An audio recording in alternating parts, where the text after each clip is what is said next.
موضوع الدرس في أحوال السعداء يوم القيامة سورة والذاريات تفسير ابن كثير. الحمد لله رب العالمين والصلاة والسلام على أشرف الأنبياء وسيد المرسلين سيدنا محمد وعلى آله وأصحابه أجمعين. اللهم صل على سيدنا محمد وعلى آل سيدنا محمد كما صليت على إبراهيم وعلى آل إبراهيم في العالمين إنك حميد مجيد. أعوذ بالله من الشيطان الرجيم. بسم الله الرحمن الرحيم. إن المتقين في جنات وعيون آخذين ما آتاهم ربهم إنهم كانوا قبل ذلك محسنين. كانوا قليلا من الليل ما يهجعون وبالأسحار هم يستغفرون وفي أموالهم حق للسائل والمحروم وفي الأرض آيات للموقنين وفي أنفسكم أفلا تبصرون وفي السماء رزقكم وما توعدون فورب السماء والأرض إنه لحق مثل ما أنكم تنطقون. قال المؤلف والمفسر رحمه الله تعالى أدام النفع بعلومه وعلومكم في الدارين آمين إلى أن قال يقول تعالى مخبرا عن المتقين لله عز وجل أنهم يوم معادهم يكونون في جنات وعيون بخلاف ما أولئك الأشقياء فيه من العذاب والنكال والحریق والأغلال. اب اللہ تبارک و تعالی ان آیات میں خبر دیتے ہیں کہ جو اللہ سے ڈرنے والے ہیں، اللہ کے حکم پہ چلنے والے ہیں، قیامت والے دن وہ جنت کے باغوں اور چشموں میں ہوں گے، اور اس کے علاوہ جو کافر ہیں وہ قیامت والے دن عذاب میں ہوں گے، زنجیروں میں ہوں گے، جہنم کی آگ میں پڑے ہوں گے. وقوله تعالی آخذین ما آتاهم ربهم قال ابن جریر رحمہ اللہ تعالی ای عاملین بما آتاهم اللہ من الفرائض، یعنی اللہ تبارک و تعالی نے جو ان پہ فرض کیا ہے وہ اس پہ عمل کرنے والے ہیں. انہم کانوا قبل ذلك محسنین ای قبل ان یفرض علیہم الفرائض کانوا محسنین فی الاعمال ایضا. اللہ نے فرمایا کہ ہمارے فرائض سے پہلے بھی یہ اچھے اعمال کرنے والے تھے، شرائع کے آنے سے پہلے بھی یہ صحیح اعمال صالحہ کے اندر تھے. ثم مروان ابن حمید حدث مروان ابن حمید حدثنا مہران عن سفیان عن ابی عمران مسلم البتین عن ابن عباس رضی اللہ تعالی عنہما فی قوله تعالی آخذین ما آتاہم ربہم، یعنی من الفرائض. اللہ تبارک و تعالی نے جو ان پہ فرائض اور شرائع نازل کیے اس کے پکڑنے والے، عمل کرنے والے. انہم کانوا قبل ذلک محسنین قبل الفرائض کانوا یعملون، فرائض سے پہلے بھی وہ اچھے عمل کرنے والے تھے. وہذا الاسناد ضعیف ولا یصح عن ابن عباس رضی اللہ عنہما وقد رواه عثمان بن ابی شیبۃ عن معاویہ بن ہشام عن سفیان نبی عمر البزار عن مسلم البتین عن سعید بن جبیر عن ابن عباس رضی اللہ عنہما وذکرہ والذی فسر به ابن جریر فیہ نظر لأن قوله تبارک وتعالی آخذین حال من قولی فی جنات وعیون فالمتقون فی حال قولهم فی الجنان والعیون آخذین ما آتاهم ربهم ای من النعیم والسرور والغبطہ. اب مفسر رحمۃ اللہ علیہ فرماتے ہیں کہ پہلا قول جو حضرت ابن عباس رضی اللہ تعالی عنہ کی طرف نقل کیا گیا ہے وہ بات صحیح نہیں ہے۔ اس کی وجہ یہ ہے کہ قرآن پاک کا منشا یہ ہے، ان المتقین فی جنات و عیون، اللہ سے ڈرنے والے جنت کے باغوں میں ہوں گے اور چشموں میں ہوں گے، آخذین ما آتاہم ربہم، لینے والے ہوں گے جو ان کو ان کے رب کی طرف سے ملے گا۔ تو اب وہ دنیا میں تو نہیں ہے کہ فرائض دیے جائیں، وہ تو جنت میں ہیں۔ تو صاف بات ہے کہ آخذین ما آتاہم ربہم سے مراد یہ ہے کہ من النعیم والسرور والغبطۃ، اللہ تبارک و تعالی جو جنت میں ان کو نعمتیں عطا فرمائیں گے، خوشیاں عطا فرمائیں گے، غبطہ عطا فرمائیں گے، وہ اس کو لینے والے ہوں گے، کیونکہ وہ تو جنت میں ہیں۔ جنت میں تو پھر فرائض یا شرائع نہیں ہوتے۔ انہم کانوا قبل ذلک محسنین، انہم کانوا قبل ذلک فی دار الدنیا، یا اللہ نے فرمایا اب یہ جنت میں مزے کی اور نعمتیں لے رہے ہیں، دنیا کے اندر بھی یہ اچھے کام کرنے والے تھے۔ کقولہ جل وعلا جل جلالہ کلوا واشربوا ہنیئا بما اسلفتم فی الایام الخالیہ۔ اب یاد رکھیں کہ آخذین ما آتاہم ربہم دو باتیں ہو گئی۔ بعض مفسرین نے کہا کہ اللہ نے جو ان پہ شریعت اور فرائض احکام نازل کیے ان کو لینے والے، لیکن یہ قول ضعیف ہے۔ قول راجح یہ ہے کہ وہ جنت میں ہوں گے اور جنت میں جو اللہ ان کو نعمتیں اور لطف اور سرور اور خوشیاں دیں گے وہ ان کو لینے والے۔ اور انہم کانوا قبل ذلک محسنین، یعنی اللہ فرماتے ہیں اس سے پہلے دنیا کے اندر بھی یہ اعمال صالحہ کرتے تھے، جیسے جنت والوں کو جنت میں کہا جائے گا کلوا واشربوا ہنیئا بما اسلفتم فی الایام الخالیہ، کھاؤ پیو، تم نے دنیا میں میرے لیے تکلیفیں برداشت کی، تم نے دنیا میں میرے لیے بھوک پیاس برداشت کی، تو آج جنت کی نعمتوں سے فائدہ اٹھاؤ۔ تو یہ قول جو ہے راجح ہے۔ اب اس کے بعد اللہ فرماتے محسنین، دنیا کے اندر وہ اچھے کام کرنے والے تھے، اس سے مراد کیا ہے؟ فرماتے ہیں کانوا قلیلا من اللیل ما یہجعون۔ اختلف المفسرون فی ذلک علی قولین، احدہما ان ما نافیہ تقدیرہ کانوا قلیلا من اللیل لا یہجعونہ، بعض فرماتے ہیں کانوا قلیلا من اللیل ما یہجعون، ما نافیہ یعنی لا یہجعون۔ قال ابن عباس رضی اللہ عنہ لم تکن تمضی علیہم لا یأخذ منها ولو شیئا، حضرت ابن عباس فرماتے ہیں یعنی ان پر رات نہیں گزرتی تھی مگر اس سے کچھ نہ کچھ حصہ وہ لیتے تھے اللہ کے ذکر کے لیے۔ وقال قتادہ المطرب کل لیلۃ تأتی علیہم الا یصلون فیہا للہ عز وجل اما من اولها ومن اوسطها۔ حضرت مطرف ابن عبداللہ فرماتے ہیں کہ کوئی رات ایسی نہیں ہوتی تھی مگر وہ اللہ کی نمازیں پڑھتے تھے، کبھی اول رات میں، کبھی درمیان رات میں، کبھی آخر رات میں، یعنی ہر حال میں وہ عبادت میں ہوتے تھے۔ وقال مجاہد کلما یرقدون لیلۃ حتی الصباح لا یتہجدون۔ حضرت مجاہد فرماتی ہیں اس کا معنی یہ ہے یہ نہیں ہو سکتا کہ وہ سو جائیں اور تہجد نہ پڑھیں، یہ بہت قلیل بات ہے۔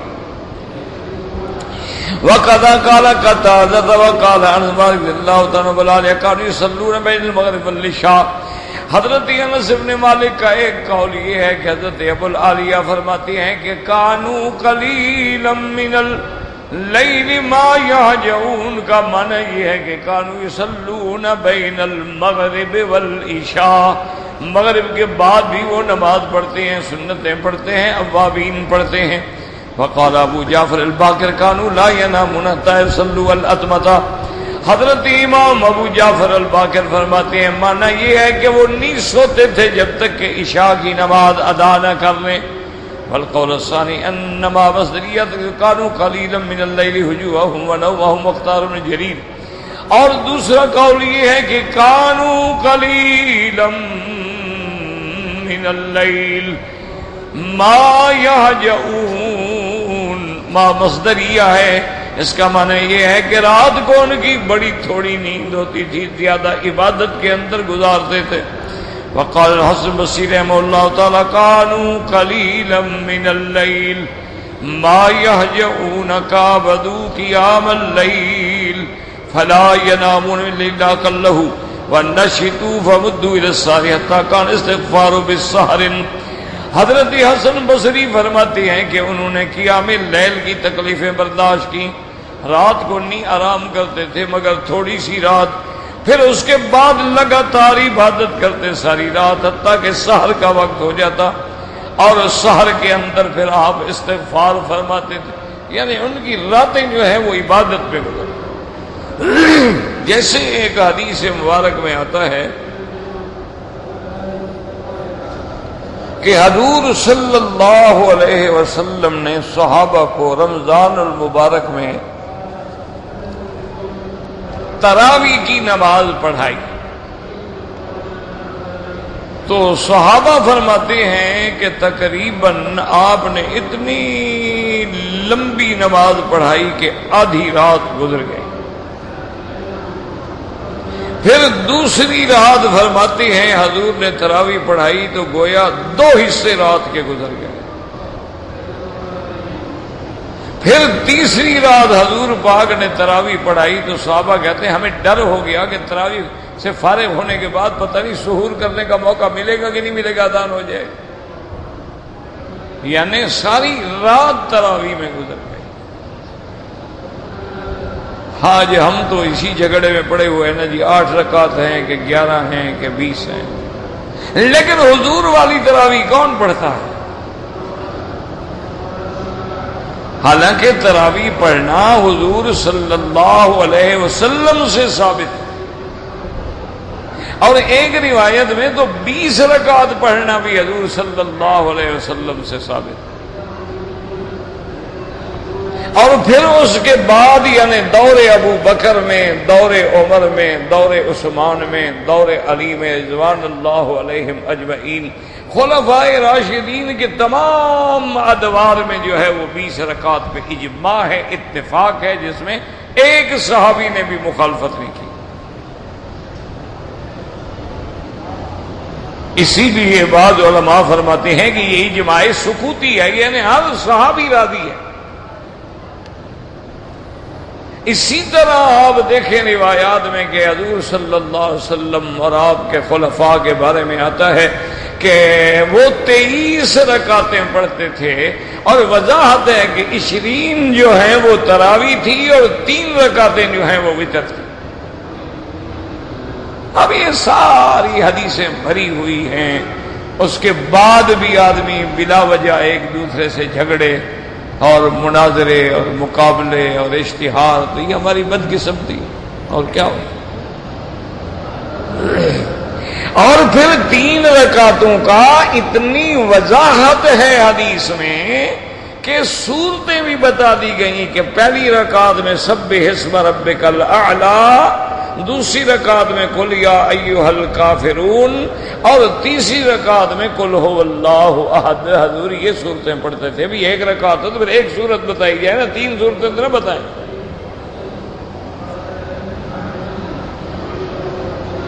تو 3 رکعتیں جو ہیں وہ تو فرق صرف اتنا تھا کہ بعض علماء ان 2 رکعتوں کو گویا تراویح کا حصہ سمجھتے ہیں، سلام پھیر کے بغیر بات کی 1 رکعت سمجھتے ہیں کہ وتر ہے، ورنہ اصل تو وتر 3 رکعت ہے۔ اور یہ بھی حدیثوں میں باقاعدہ موجود ہے کہ بھئی مغرب جو ہے یہ دن کے وتر ہیں اور وہ رات کے وتر ہیں، وہ اسی طرح ہیں جیسے نماز مغرب ہے۔ نماز مغرب 3 رکعتیں ہم اکٹھے پڑھتے، درمیان میں تشہد پہ بیٹھتے، تو یہ تو بس ہماری بدقسمتی ہے میرے عزیز۔ دعا کریں اللہ پاک ہم سب پہ رحم کرے اور خاص طور پہ اہل علم پہ رحم کرے کہ چھوٹے چھوٹے مسائل پر ایسے جھگڑے پیدا کر دیے کہ آج مسجدیں بھی الگ ہیں، نمازیں بھی الگ ہیں، جماعتیں بھی الگ ہیں، اور دشمن بیٹھا خوش ہو رہا ہے کہ آپس میں یہ لڑ رہے ہیں، میری جان چھوٹی ہے۔ اور یہی ساری زندگی کفر کی پالیسی رہی کہ لڑاؤ اور پھر حکومت کرو، ان کو لڑاؤ، یہ لڑیں، سر پھٹول کریں، تم دونوں کو مارو ڈنڈے اور دونوں کو جیل میں ڈالو۔ ادھر والا بھی تو تمہارا دشمن ہے، ادھر والا بھی، 8 پڑھنے والا تمہارا دشمن، 20 والا تمہارا دشمن ہے نا دونوں۔ یہ ہماری بدقسمتی ہے، ورنہ میرے بھائی یہ لڑائی کے مسئلے ہی نہیں تھے۔ اچھا، حضور پاک نے پورا مہینہ رمضان کا تو تراویح پڑھی ہی نہیں، حضور پاک نے رمضان کی تراویح میں ختم قرآن بھی نہیں کیا۔ دین مانا یہ ہے کہ تم خلاف سنت کرتے ہو، ختم بھی کرتے ہو، پڑھتے بھی اول رات میں ہو، پڑھتے بھی پورا مہینہ ہو، تو حضور نے نہیں پڑھا۔ تو اصل جھگڑا نہیں ہوتا، یاد رکھا کرو، جس چیز کا وجود قرآن حدیث میں ثابت ہو جائے وہ بدعت نہیں ہوتی، بس بات ختم ہو۔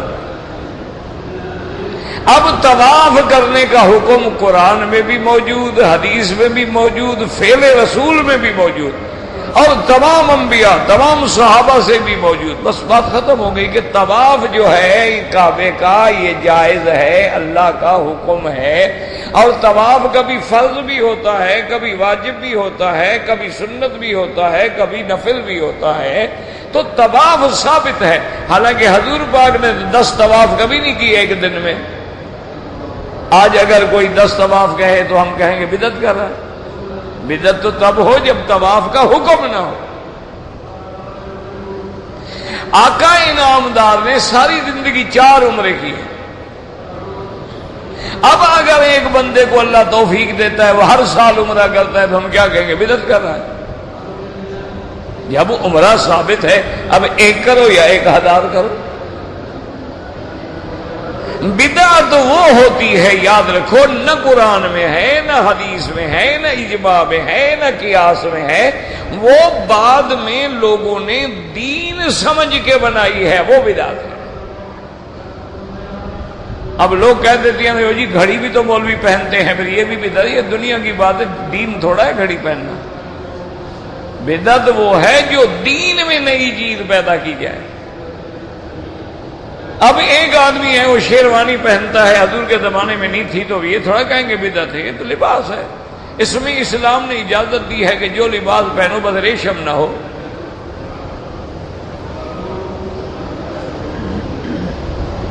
تو باتوں کو ٹھنڈے دل سے سمجھا جائے تو کوئی جھگڑے کا مسئلہ ہی نہیں ہے، ماں سوا اس کے کہ دشمنوں نے ہمیں لڑا لڑا کے اس مقام پہ پہنچا دیا ہے کہ اب ہم ایک دوسرے کے قریب آنے کے لیے بھی تیار نہیں۔ دیکھیں نا، آپ بالکل جھگڑا نہ کریں بغیر کسی جھگڑے کے۔ جو حضرات ہمارے مولوی حضرات میلاد شریف مناتے ہیں، 11ویں شریف مناتے ہیں، کل شریف مناتے ہیں، 7 جمعراتے ہیں، چہلم مناتے ہیں، ان کو ٹھنڈے دل سے گھر میں دعوت دے کے آرام سے بٹھا کے ان سے پوچھیں کہ حضرت مہربانی کریں کہ یہ آخر سارا کام جب آپ کر رہے ہیں تو سرکار نے حکم دیا ہوگا یا صحابہ نے کیا ہوگا؟ اگر سرکار نے حکم دیا ہے کہ میرا میلاد 12 ربیع الاول کو منایا جائے، جھنڈیاں لگائیں، گھروں کو سجائیں، جلوس بنائیں، مٹھائیاں بانٹیں، خوشی کے اظہار کریں، اگر یہ حکم ہے آمنا و صدقنا، ہمارے سر آنکھوں پر۔ چلو حکم نہیں ہے، لیکن حضرت ابو بکر نے منایا ہو، حضرت عمر نے، حضرت عثمان نے، حضرت علی نے، حضرت حسن نے، حضرت حسین نے، اہل بیت نبی نے، اور حضور کے لاکھوں صحابہ ہیں، کسی ایک صحابی نے۔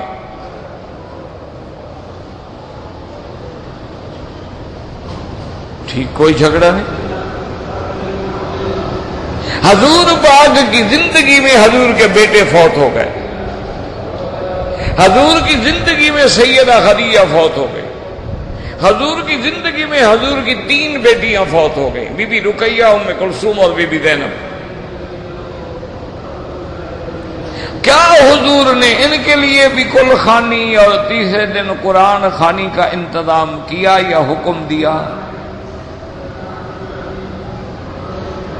ان کے لیے بھی 7 جمعراتیں منائی گئیں اور چہلم ہوا؟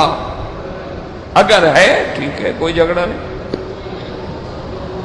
لڑائی تو جاہل آدمی کرتا ہے نا، وہ ڈنڈا لے کے آ جاتا ہے۔ پڑھے لکھے آدمی کا لڑائی سے کیا کام ہے؟ وہ تو دلیل سے بات کرے کہ بابا بس دکھا دو۔ آخر حضور کی بیٹیاں ہیں اور سیدنا حمزہ سید الشہداء ہے، جس کی شہادت پہ آمنہ کے لال اتنے جوش میں بیٹھے ہوئے ہیں۔ آپ نے فرمایا لولا صفیہ، اگر خدا کی قسم اگر مجھے حضرت حمزہ کی بہن بی بی صفیہ کا غم نہ ہوتا، میں اپنے چاچے کی لاش کو ایسے پہاڑ پہ پھینک دیتا کہ جنگل کے بھگیاڑ اور جنگل کے جانور کھا جائیں، تاکہ میں قیامت والے دن کہہ سکوں کہ مولا دیکھ لو میرے چاچے کے کتنے ٹکڑے ہوئے۔ اتنا محبوب چچا ہے حضور کا سیدنا حمزہ، بدل من نبطال الاسلام، اور حضور کے اتنے محبوب ہیں کہ ان کا قاتل وحشی جب اسلام لے آیا، حضور نے فرمایا تم نے کلمہ پڑھ لیا، تیرے سارے گناہ معاف ہو گئے، اب تم ہمارے بھائی ہو، لیکن ایک مہربانی کرو، میرے سامنے نہ بیٹھا کرو، تمہیں دیکھتا ہوں تو مجھے حمزہ کی لاش یاد آ جاتی کہ تم نے یہ کیا کہ ٹکڑے ٹکڑے کیا میرے چچا، مسئلہ کیا، آپ کا کلیجہ نکالا۔ تو اس چاچے کے لیے بھی حضور نے 3 دن کے بعد قرآن خوانی کروائی، یا ان کو قرآن پڑھنا نہیں آتا تھا، تمہیں آتا ہے؟ کوئی حضور نے حکم دیا بھی ہر جمعرات چلو کھانا وانا نہ بھی ہو تو کچھ کھجوریں لے آیا کرو، تاکہ 7 جمعراتیں تو پوری کرنی ہے نا۔ آج چہلم ہے بھی، حضرت حسین حمزہ کا چہلم تو منائے نا۔ حضرت جعفر شہید ہوئے، حضرت حمزہ شہید ہوئے، حضور کے ایسے ایسے صحابہ شہید ہوئے ہیں کہ حضور اتنے جوش میں آئے کہ کئی دن تک نماز میں دعائے قنوت پڑھ کے ان کافروں پہ لعنت بھیجتے رہے، ان کے لیے بد دعائیں کرتے رہے، لیکن کسی کے لیے قرآن خوانی، کل شریف، جمعراتیں شریف، اور جناب پھر چہلم شریف، تو آخر یہ کیا ہے؟ پھر یہ کہاں کا دین ہے؟ یہ کوئی ڈرامہ ہے؟ کوئی مذہب کو ایک یعنی چند اعمال کا نمونہ بنا کے لوگوں کو بے وقوف بنایا جاتا ہے؟ اگر دین اسی کا نام ہے کہ 12 ربیع الاول مناؤ، 11ویں شریف مناؤ، کونڈے حضرت جعفر کے کھاؤ، 27 کو رجب کو معراج کا خیرات کر دو، اگر یہی دین ہے تو کافر مکے والے کہتے آپ لاکھ دفعہ کرتے رہے، ہم آپ سے کیوں جھگڑیں؟ اور اسلام تو آیا اس لیے تھا کہ ساری رسموں کو مٹا ڈالے، جاہلیت کے اطوار کو ختم کر کے توحید اور شان رسالت کے پرچم کو بلند کر دے۔ خدا کے لیے مسلمان ہو، خدا کے کعبے میں ہو، اپنے عقائد کی اصلاح کرو۔ جس نبی نے ہمیں مسح کرنا سکھلایا ہے کہ یوں ہاتھ لے جاؤ اور پھر یوں واپس لے آؤ، جس نے نماز وضو میں خلال کرنا سکھلایا ہے کہ بھئی خلال کیا کرو کہیں اندر کوئی جگہ پانی کے بغیر نہ رہ جائے، جنہوں نے داڑھی میں خلال کرنا سکھلایا ہے، اس نے میلاد نہیں سکھلایا۔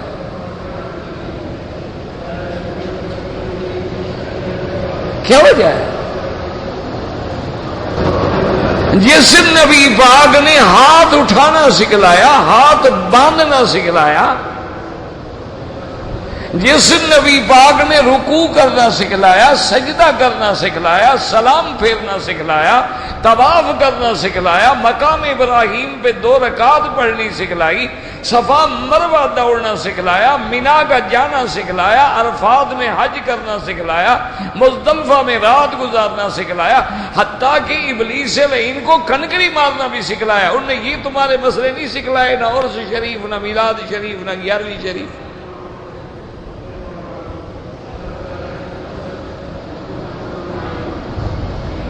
تو پھر خود سوچ لو کہ کیا کر رہے ہو اور حضور کی امت کو کہاں لے جا رہے ہو۔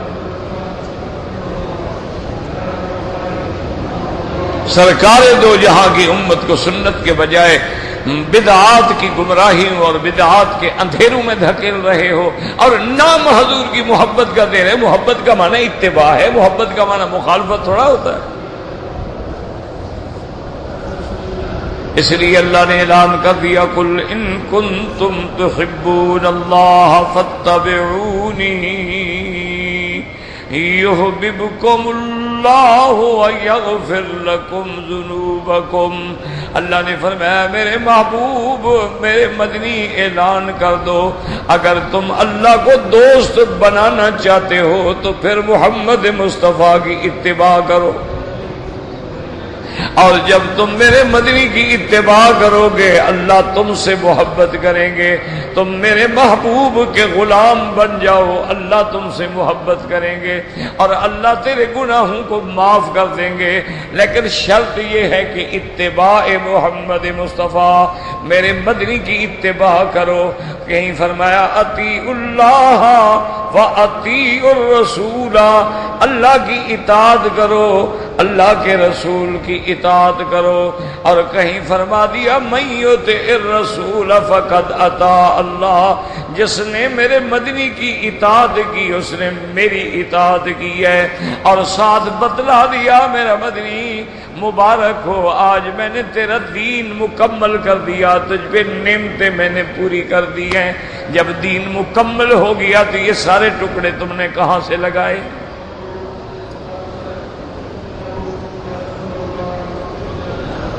اللہ اکبر۔ بس دعا کیا کرو اللہ ہمارے حال پہ رحم کرے۔ مومنوں کی صفت یہ ہے، مفسر فرماتے ہیں کانوا لا ینامون الا قلیلا، وہ رات کو بڑا تھوڑا سوتے ہیں، جاگتے میں راتیں گزرتی ہیں۔ فرمایا لست من اہل هذه الآیت، حضرت حنف بن قیس فرماتے تھے کہ بھائی میں اس آیت کا مستحق تو نہیں ہوں۔ وقال الحسن البصری کان الاحنف بن قیس یقول عرضت عملی علی عمل اہل الجنت فاذا قوم قد بایرونا بونا بعیدا اذا قوم لا نبلغ اعمالهم كانوا قلیلا من اللیل ما یہجعون۔ حضرت حسن بصری فرماتے ہیں احنف ابن قیس کہتے ہیں میں نے اپنے عمل کو اہل جنت کے عمل کے مطابق ملایا تو دیکھا میں ان کا مقابلہ نہیں کر سکتا۔ وہ تو راتوں کو تھوڑا سوتے تھے، ہم تو زیادہ سوچتے ہیں، ہم ان کے عمل کو نہیں پہنچ سکتے۔ وعرضت عملی علی عمل اہل النار، پھر میں نے جہنمیوں کے اعمال کو دیکھا۔ فاذا قوم لا خیر فیہم مکذبون بکتاب اللہ وبرسل اللہ مکذبون بالبعث بعد الموت فقد وجدت من خیرنا منزلۃ قوما خلطوا عملا صالحا وآخر سیئا۔ آپ فرماتے ہیں اللہ نے جو جنت اور ان کے اعمال کی وصف بیان کی ہے، میں نے اپنے اعمال کو ان سے ملایا تو ان کے برابر نہ ہوا۔ پھر میں نے اپنے اعمال کو جہنمیوں کے اعمال سے ملایا، لیکن جہنمیوں کے اعمال میں میں نے یہ دیکھا ہے کہ وہ اللہ کے قرآن کی تکذیب کرتے ہیں، اللہ کے رسولوں کی تکذیب کرتے ہیں، اور وہ قیامت کی تکذیب کرتے ہیں۔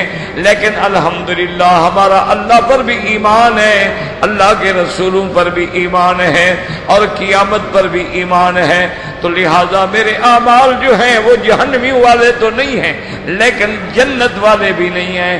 تو گویا میں اس قسم میں ہوں کہ اللہ کے ایسے بندے ہوں گے خلطوا عملا صالحا وآخر سیئا، ان کے اچھے عمل بھی ہوں گے لیکن ان کے ساتھ ان کے بھڑے عمل بھی ہوں گے۔ یہ ان کی تواضع ہے، ورنہ حنف بن قیس تو بہت بڑے عابد تھے۔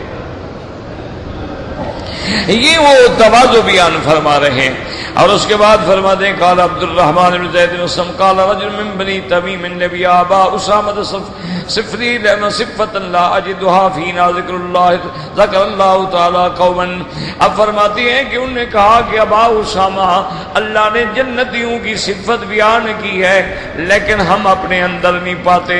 ان کی صفت یہ ہے کہ وہ راتوں کو تھوڑا سوتے تھے لیکن ساری راتیں اللہ کے ذکر میں اور عبادت میں جاگ کے گزارتے تھے۔ کانوا قلیلا قلیلا من اللیل ما یہجعون ونحن واللہ قلیلا من اللیل ما نقوم. وہ تو رات کو تھوڑا سوتے تھے اور ہماری خدا کی قسم یہ حال ہے کہ ہم کبھی تھوڑا سا رات کو جاگ کے نماز پڑھ لیتے ہیں. فقال له ابی رضی اللہ تعالی طوبى لمن رقد اذا نعس واتقى اللہ اذا استيقظ. لیکن حضرت ابی نے فرمایا کہ خوشخبری دو ان کو جن لوگوں کو نیند ستاتی ہے، سو جاتے ہیں لیکن جب بیدار ہوتے ہیں تو اللہ کا استغفار کرتے ہیں، اللہ سے معافی مانگتے ہیں. یہ بھی شکر کرو، اتنی بھی عبادت مل جائے تو اللہ تعالی کی رحمت ہے. وقال عبداللہ بن السلام رضی اللہ تعالی عنہ قد رسول المدینہ انفجل الناس الیہ فكنت في من انفجل فلما رأيت وجهه سمرفت وجهه ليس بوجه رجل كذاب فكان اول ما سمعته يقول يا ايها الناس اطعموا الطعام وصلوا الارحام وافشوا السلام وصلوا باللیل والناس نیام تدخلون الجنت بسلام. حضرت ابن عبداللہ بن سلام فرماتی ہیں کہ جب حضور میرے آقا جب سرکار مدینہ ہجرت کر کے مدینے میں آئے، سارے لوگ حضور کی طرف دوڑ پڑے، بھاگ رہے ہیں، جا رہے ہیں. میں بھی چلا گیا کہ دیکھوں، زیارت کروں. کہتا ہے میں نے جب حضور کا چہرہ دیکھا اور میں اسی وقت پہچان گیا کہ لیس بوجہ رجل کذاب. میں نے کہا خدا کی قسم یہ چہرہ کبھی جھوٹا نہیں ہو سکتا.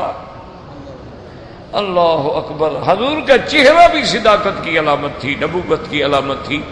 آپ کے چہرے پہ جو نور تھا، جو صداقت تھی، دیکھنے والا بھی اقرار کر لیتا تھا کہ یہ سچے نبی کا چہرہ ہے. اس لیے روایات میں موجود ہے ایک سردار آیا مکے میں اور آنے کے بعد ابو جہل کا دوست تھا. اس نے کہا ہر کام کرنا، یہاں ایک نبی نئے پیدا ہوئے ہیں جن کا نام محمد ابن عبداللہ ہے، ان کے قریب نہ جانا. وہ سردار کہتے ہیں مجھے خواہش ہوئی کہ میں دیکھوں. میں نے لوگوں سے پوچھا، انہوں نے کہا حضور حرم میں بیٹھے ہیں. میں آ کے کھڑا ہو گیا اور فنظرت الی وجہ رسول اللہ صلی اللہ علیہ وسلم. میں نے کوئی بات نہیں کی، میں حضور کے چہرے کو دیکھتا رہا، دیکھتا رہا، دیکھتا رہا. جب تھوڑی دیر گزری تو میں گیا. میں نے کہا ابسط یدک یا رسول اللہ. میں نے کہا حضور ہاتھ بڑھائیں، مجھے اسلام پہ کلمہ پڑھا کے بیعت کریں. اللہ اکبر. دعا کر لو، زندگی میں تو موقع نہ ملا، اللہ خواب میں نصیب فرما دو. دل سے دعا کیا کرو، اللہ حضور کی زیارت نصیب فرما دے. اللہ. اور طریقہ یہ ہے، یاد رکھو، گناہ چھوڑ دو اور درود شریف زیادہ پڑھو. اگر چاہتے ہو کہ زیارت ہو جائے تو اس کا طریقہ یہی ہے کہ ایک تو گناہوں سے توبہ کرو، حرام کھانے سے بچو، جھوٹ بولنے سے بچو، اور کثرت سے چلتے پھرتے اٹھتے بیٹھتے، یعنی حضور کے درود کو حرد جان بنا دیں، ایسا کہ بے ساختہ زبان پہ درود شریف چلتا رہے. پھر انشاءاللہ زیارت ہو جاتی ہے. اور زیارت سے پہلے ایک کتاب ہے شمائل ترمذی، اب وہ اردو میں بھی چھپ گئی، انگریزی میں بھی اردو میں بھی. امام ترمذی رحمت اللہ علیہ نے سرکار دو جہاں کی صفات پہ کتاب لکھی ہے، اس کو پڑھیں تاکہ حضور کا حلیہ تیرے دماغوں میں بیٹھ جائے کہ حضور کا حلیہ مبارک کیا ہے. آپ کا قد مبارک، آپ کا چہرہ مبارک، آپ کے بال مبارک، آپ کے ہاتھ مبارک، آپ کے پاؤں مبارک، وہ سارا جب حلیہ دماغ میں فیڈ ہو جاتا ہے اور آدمی کثرت سے درود پڑھتا ہے تو پھر زیارت نصیب ہو جاتی.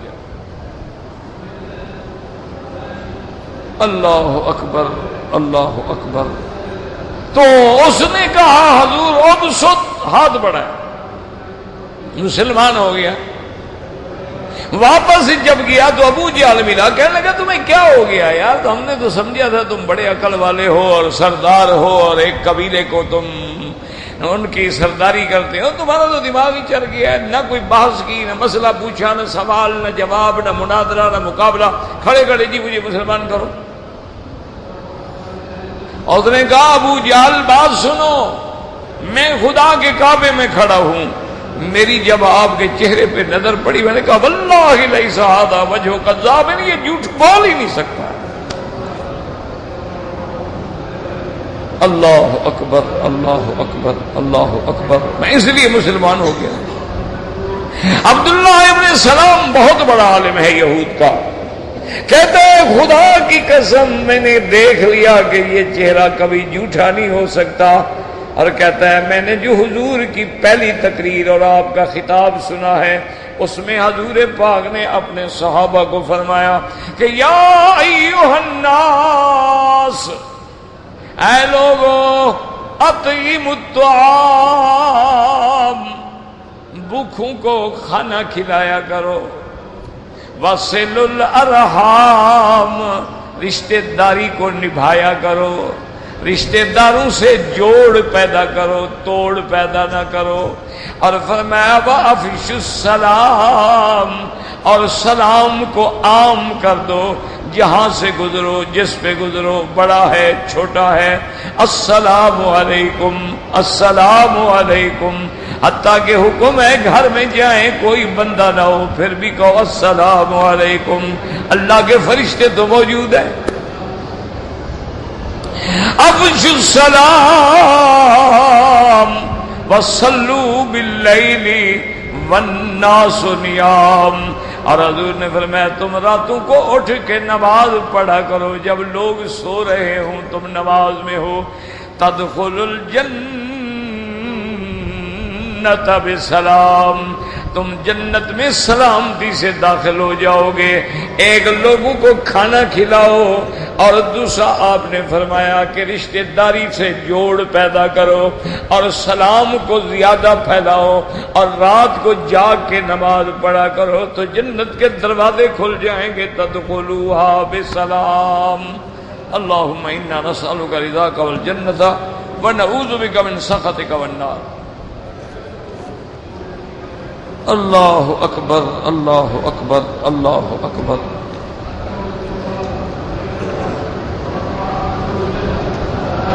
کہتے ہیں جی کہ عالم اسلام کے حالات سے باخبر رہنے کے لیے اگر ہم ٹیلی ویژن رکھیں، میرا بھائی بات سنو، ٹیلی ویژن کی مثال ایسے ہے جیسے آگ ہو۔ اب آگ سے کھانا پکائیں تو آگ نعمت ہے، آگ سے اپنے سردی کے وقت میں گرمی پیدا کریں تو نعمت ہے، لیکن آگ سے گھر کو جلائیں تو پھر عذاب ہے۔ یہی حال ٹی وی کا ہے، یہی حال چینل کا ہے، یہی حال ڈش کا ہے، یہی حال کیبل کا ہے۔ اگر تم نے خبر سن لی، اگر تم نے کسی عالم کی تقریر سن لی، تم نے کسی بہت بڑے دینی اسکالر کی بحث سن لی، علماء کی محفل اور مذاکرہ سن لیا تو کوئی مسئلہ نہیں ہے، لیکن آگ تو ہے نا گھر میں رکھی ہوئی۔ جب انشاءاللہ تم دفتر جاؤ گے، گھر جاؤ گے، نوکری پہ جاؤ گے، کام پہ جاؤ گے، پیچھے دیکھو بچے کیا کرتے ہیں جناب، پھر ان کو کون کنٹرول، کب تک تالے لگاؤ گے؟ تو اچھا نہیں کہ وہ چیز ہی نہ ہو۔ خبریں پڑھنی، اخبار پڑھ لو، خبریں پڑھنی انٹرنیٹ سے جتنی اخباریں سب کے پرنٹ نکال لو۔ تمہیں بڑا شوق ہے عالمی حالات سے باخبر رہنے کا، اپنے گناہوں سے تو باخبر کبھی نہیں رہے ہو، اپنے اعمال سے بھی باخبر کبھی نہیں رہے ہو، اپنی جنت جہنم کے بارے میں تمہیں کبھی فکر نہیں آیا ہے، عالمی حالات پہ آپ کی بڑی نظر ہے جناب، کیا کر لو گے جناب؟ بس باتیں ہیں، ہر آدمی باتیں بناتا ہے، پہلے اپنی خبر تو رکھو۔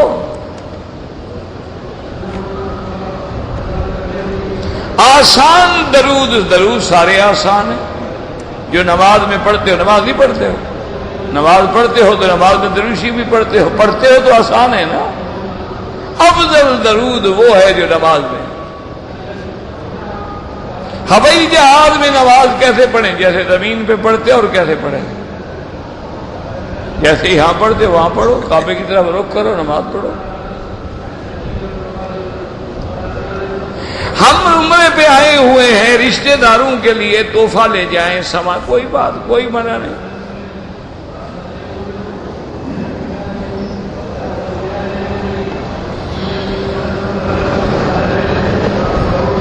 اگر طواف کرنے کے بعد 2 رکعت نماز دوسرے دن پڑھے کوئی حرج نہیں. اگر بھول گیا ہے یا مجبوری تھی، ورنہ تو اصول یہی ہے کہ حضور پاک نے طواف کے فوراً بعد 2 رکعت پڑھی.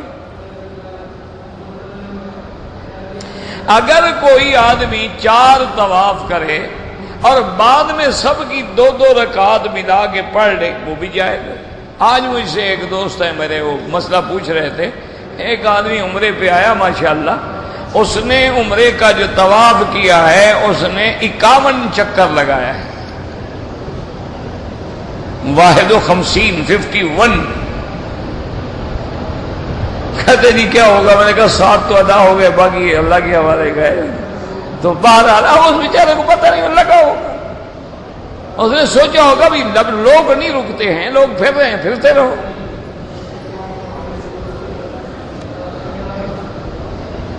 کہتے ہیں کہ مسجد عائشہ سے احرام باندھ کے مرد بھی عمرہ کر سکتا ہے، وہاں کوئی حکم ہے حدیث میں کہ مرد نہ کریں؟ یہ حضور نے فرمایا تھا بی بی عائشہ کو کہ بی بی صرف تمہارے لیے ہے، تمہارے بعد قیامت تک کوئی مرد نہ کرے. کیا ایسے مسئلے بنا رکھے ہیں لوگوں کو روکنے کے لیے. وہ تو جی عورت کے لیے تھا، اور عورت بھی مجبور تھی، حیض آ گیا تھا، ہر سال ان کو حیض آ جاتا تھا. ایسے بس ایک دماغ ہے جو نہ ماننے. کم از کم بخاری شریف تو پڑھ لو کہ انہوں نے کیا لکھا ہے. بخاری شریف کو تو بڑا مانتے ہو، اس میں تو پڑھ لو کہ عمرہ تنعیم کے بارے میں کیا لکھا ہے.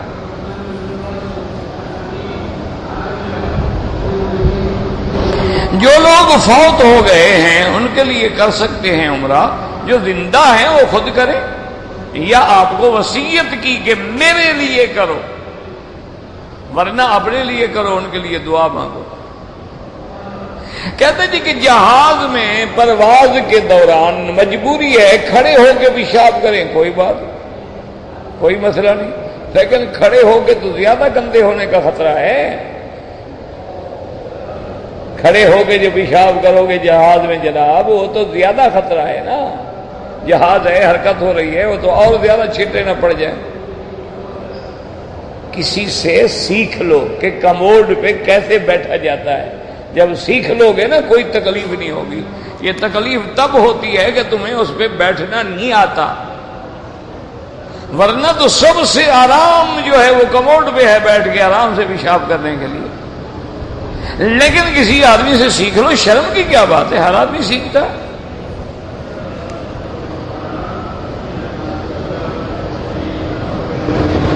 اللہ نے ہر انسان کی تقدیر آسمانوں پہ لکھ دی ہے، لیکن جب آدمی کسی کو قتل کرتا ہے تو پھر اس کو سزا کیوں ملتی ہے؟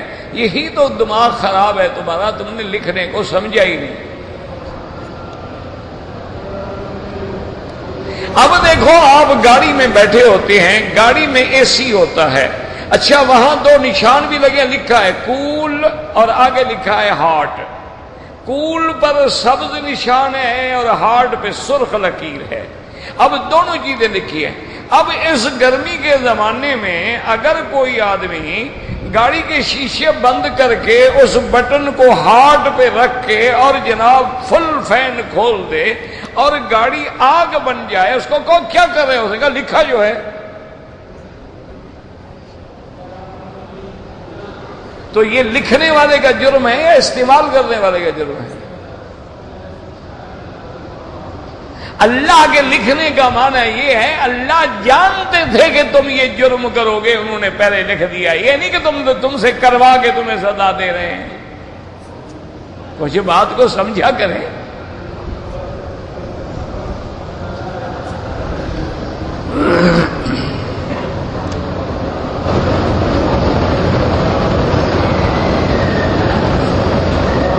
حدیث اور قرآن الگ الگ کیوں ہیں؟ یہ تمہارا دماغ خراب ہے، کوئی الگ نہیں۔ وہ اجمال ہے، وہ تفسیر ہے، وہ متن ہے، وہ شرح ہے، وہ حکم ہے، حضور کا عمل نمونہ ہے، الگ تو نہیں ہے۔ کس نے کہا الگ ہے؟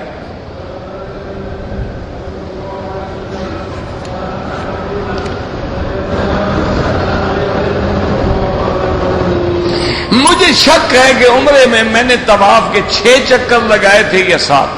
عمرہ تمہارا ہو گیا، لیکن احتیاطاً ایک دفعہ پھر طواف کر لو کہ یا اللہ اگر اس میں کوئی غلطی ہو گئی ہے تو میں دہرا رہا۔ آب زمزم بیٹھ کے پینا چاہیے، کھڑے ہو کے پینے کا کوئی حکم نہیں ہے۔ ہر پانی ہر کھانا بیٹھ کے پئیں۔ زمزم اگر کسی نے کھڑے کھڑے پی لیا تو گناہ نہیں ہوگا۔ یہ معنی نہیں ہے کہ وہ کھڑے ہو جاؤ، جب زمزم آئے کھڑے ہو جاؤ، جب زمزم آئے کھڑے ہو جاؤ، یہ تو بے وقوفوں کی بات ہے۔ ان کی عادت ہے نا، پیر آئے تو کھڑے ہو جاؤ، زمزم آئے تو کھڑے ہو جاؤ، عادت بن گئی ہے، غریب کیا کریں۔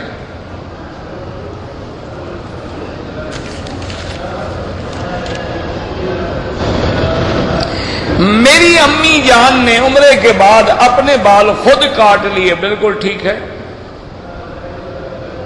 ہمارے ملک میں ہر نماز کے بعد جو درود و سلام پڑھائے جاتے ہیں وہ خالص بدعت ہے۔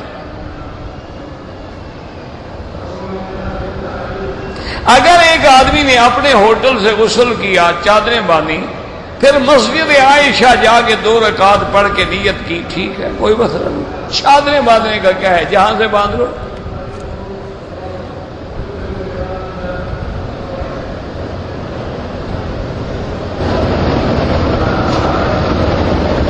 اگر ایک آدمی کے 2 بچے آپریشن سے ہوئے ہیں، اب تیسرا بچہ بھی آپریشن سے ہوگا، اور بیوی کی ریڑھ کی ہڈی کے اندر بھی کوئی پرابلم پیدا ہو گئی ہے، تو کیا وہ بچے بند کرا سکتے ہیں؟ بالکل کرا سکتے ہیں، لیکن ہمیشہ کے لیے نہ کرانا۔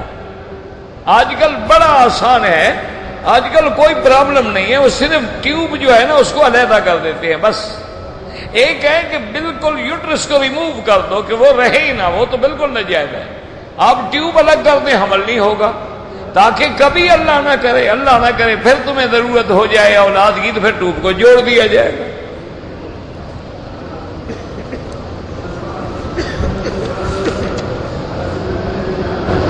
دم کا معنی ہی یہ ہوتا ہے کہ ایک بکری ذبح کر کے تقسیم کیا جائے۔ عمرے کے لیے جب میری بیوی آ رہی تھی تو رشتہ داروں نے ان کو ہدایہ دیے تھے، وہ بھی دے دے، ان کو کوئی بات نہیں۔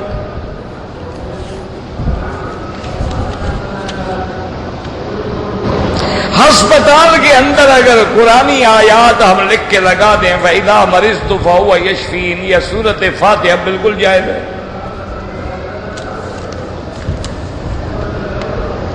اگر میری بہن ہے، غریب ہے، اس کو زکوٰۃ دے سکتے ہیں، بالکل دے سکتے ہیں۔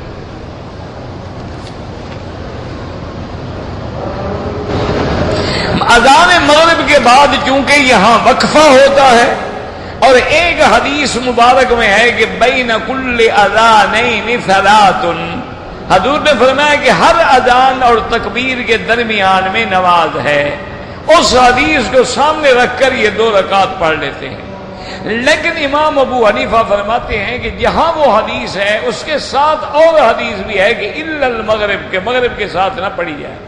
وہ کہتے ہیں کہ مغرب کی نماز کے بعد پڑھو، پڑھتے ہیں، کوئی مسئلہ نہیں، مستحب بات ہے۔ اللہ کے بندے جو پڑھ رہا ہو اس کو جا کے پکڑو نہیں، جو نہیں پڑھتا اس کو کھڑا نہ کرو، دونوں کے پاس حدیث ہے۔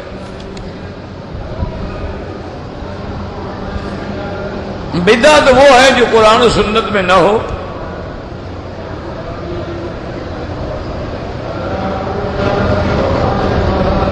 اگر ڈاکٹری میں کوئی پیشاب کے قطروں کے روکنے کا حل ہے تو وہ تم ان کو بتا دو، سمجھا دو۔ ہلکا بنا کے جنازہ گاہ میں جو صدقہ اسقاط کرتے ہیں، خالص بدعت ہے۔ اولاد نرینہ کے لیے کیا وظیفہ ہے؟ استغفار زیادہ پڑھیں، اور علاج بھی کروائیں میرا بھائی، علاج بھی کراؤ اور اللہ سے بھی مانگو۔ بعض اوقات وہ جراثیم جو ہے نا وہ ہوتے ہی نہیں ہیں جو لڑکا پیدا کرنے والے ہیں۔ تو اب دنیا بڑی ایڈوانس ہے، ہر چیز کی دوائیں بھی موجود ہیں، دوا بھی کرو پھر دعا بھی کرو، اونٹ کے گھٹنے بھی باندھو پھر اللہ پہ توکل بھی کرو۔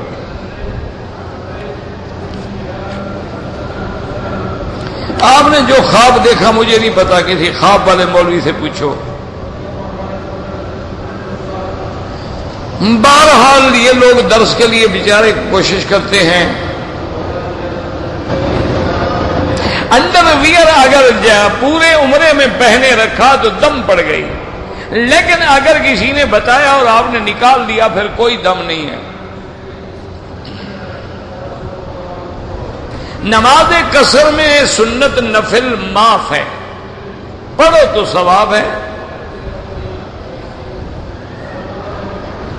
جو لوگ امام میں سجدے کے بعد امام اٹھ جاتا ہے اور وہ سجدے میں پڑے رہتے ہیں، یہ بھی ناجائز ہے۔ امام سے پہلے سجدہ کرنا بھی منع ہے، اور یہ نہیں کہ امام کھڑا ہو جائے اور تم سجدے میں ابھی دعائیں مانگ رہے ہو۔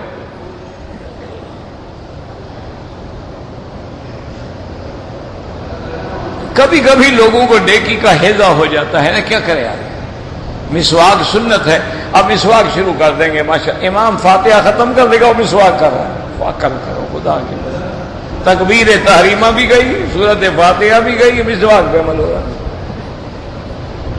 اللہ ہدایت دے، اور کیا کر سکتے۔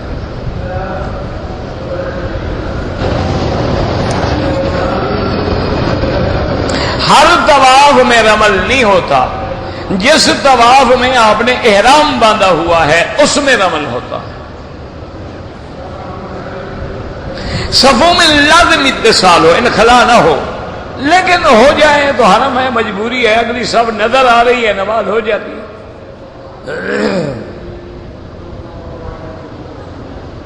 میں بہت زیادہ پریشان ہوں تو حسبنا اللہ و نعم الوکیل، حسبنا اللہ و نعم الوکیل سب سے زیادہ پڑھا کرو۔ حرم شریف میں عبادت طواف افضل ہے، طواف نہ کر سکو پھر نفل پڑھو، وہ نہ کر سکو پھر کعبہ شریف دیکھتے رہو۔ میں نے اپنی بیٹی کا نام خابیہ پتہ نہیں کیا ہوتا ہے، مجھے تو نہیں پتا بھائی، کہتے تھے کہ چکوال کے شہر میں ایک عورت میلاد مناتی ہے، اس نے کہا حضور آئے ہیں، جھوٹ کہتی ہے۔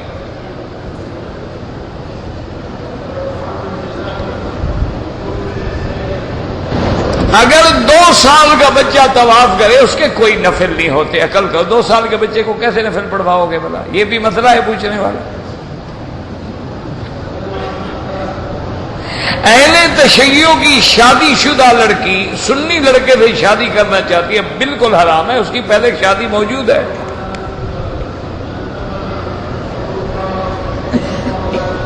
اگر عمرے کے بعد اس طرح نہیں پھیرا لیکن کینچی کے ذریعے سارے سر کے بال چوتھا حصہ کاٹ دیے تو ٹھیک ہے، یہ ٹک لگائے تو دم پڑ جائے گی۔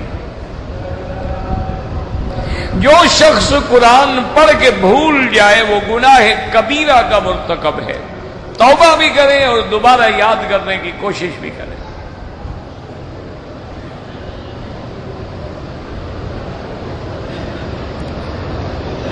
بہرحال یہ کمیٹی بنائی ہے، کیا اتنا لمبا چوڑا میں نہیں ابھی پڑھ سکتا۔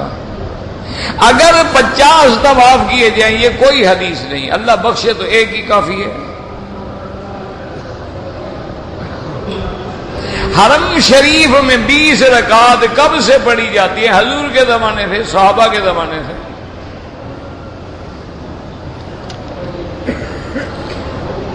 جو شیعہ تحریف قرآن کے قائل ہیں وہ کافر ہیں۔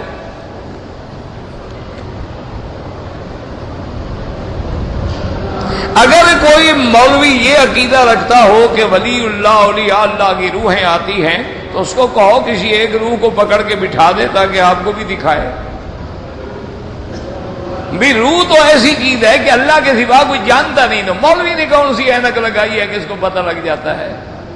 یسألونک عن الروح قل الروح من امر ربی، اللہ فرماتے ہیں روح میرا امر ہے، اس کو کوئی نہیں جانتا، تو مولوی کو کیسے پتہ لگ گیا؟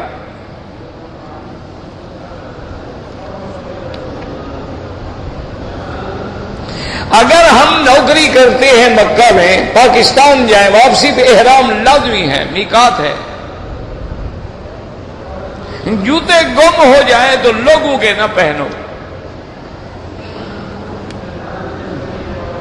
طواف کرتے ہوئے ٹیلی فون پہ بات کرنا کوئی مجبوری ہو، ورنہ بند کرو، نماز پڑھ کے جب نکلو پھر ساری آرام سے بیٹھ کے ساری رات ٹیلی فون کرتے رہو، کم از کم نماز طواف تو شوق سے پڑھو۔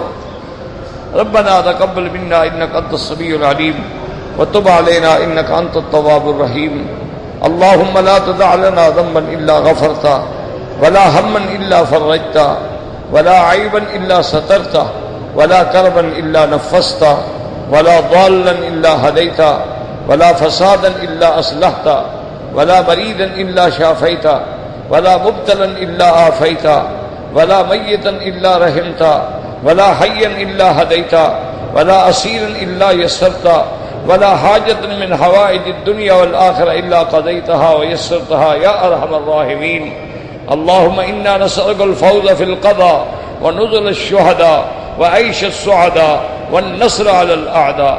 یا اللہ بیماروں کو شفا عطا فرما، یا اللہ ہماری ظاہری باطنی روحانی جسمانی بیماریاں پریشانیاں دور فرما، یا اللہ ہمیں مانگنا نہیں آتا، بغیر مانگے عطا فرما دے، یا اللہ پورے عالم میں ہدایت کی ہوائیں چلا دے، یا اللہ اسلام کے غلبے کا فیصلہ فرما، یا اللہ قبلہ اول مسجد اقصی کی اور تمام مساجد و مدارس کی حفاظت فرما، دین والوں کی حفاظت فرما، تبلیغ والوں کی حفاظت فرما، قرآن و حدیث کی خدمت کرنے والوں کی حفاظت فرما، یا اللہ فقہاء علماء اولیاء کی حفاظت فرما، یا الہ العالمین بے حیاؤں کو حیا عطا فرما، بے دینوں کو دین عطا فرما، بے اولادوں کو اولاد عطا فرما، جن کی اولادیں ہیں ان کو صالح بنا، بے روزگاروں کو روزگار عطا فرما، قرض داروں کے قرض عطا فرما، یا اللہ مسلمان جس ملک میں ہیں ان کی جان مال آبرو عزت کی حفاظت فرما،